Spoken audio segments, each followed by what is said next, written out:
Now, men in Mpumalanga will hold a silent picket to mark the beginning of the 16 days of activism for No Violence Against Women and Children campaign.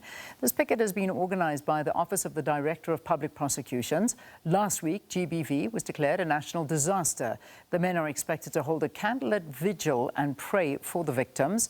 We now cross to SABC News reporter Nonhlanhla Jele. Nonhlanhla, good morning to you. So last week we saw activity from a lot of women around South Africa doing that lie down on the day and also protesting against this. And of course, the president heeding the call to create a national disaster when it comes to what is happening with gender-based violence. And now we hear from the men today. Let me hand it to you.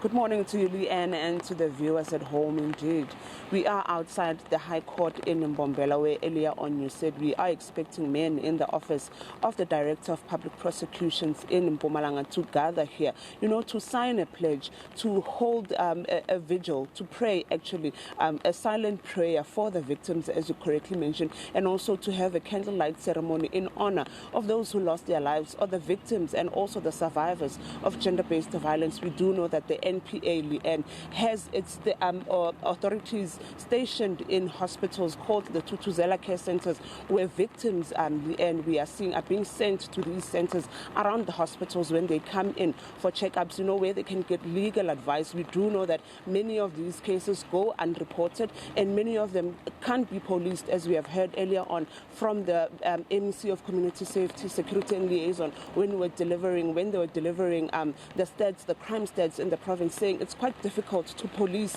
such matters. So we do know that the NPA, the security cluster in the province, the police as well, are working together and to try and curb the scourge of GBV in the province. But not only in the province, this is a national problem. This is a countrywide problem where we see women, children, even men, and GBV is also affecting men as well, who are being abused, and nothing much is being done about it. And of course, the president declaring it a national disaster is a step in the right direction. But Leanne, this begs the question, who is not being reached when these messages are being sent out? I mean, awareness campaigns are being held almost each and every week in different provinces and different communities in different places, Leanne.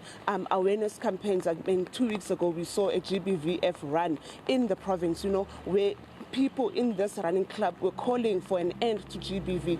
But now the question still remains, who is not being reached? Who is not hearing the message that this is a problem in the country? This paints the country in a bad light, in a country where it's called the Rainbow Nation, where everybody is supposed to be accepted and loved. Yet there is this big scourge where women and children are being killed on a daily basis. And many of the perpetrators, Leanne, go unpunished. Many of the perpetrators, when there's these silent marches, when there's these lie downs, when there's these walks, are also part of those groups. So, Leanne, I'm thinking this is some of the questions that we need to ask the authorities, as to say, what are we not doing right? What more can be done to try and curb the scourge of GBV in the province? Of course, we are going to see them later on this morning, Leanne, the men in this office coming together, holding that candlelight ceremony, and of course, that silent prayer for the victims of GBV, Leanne.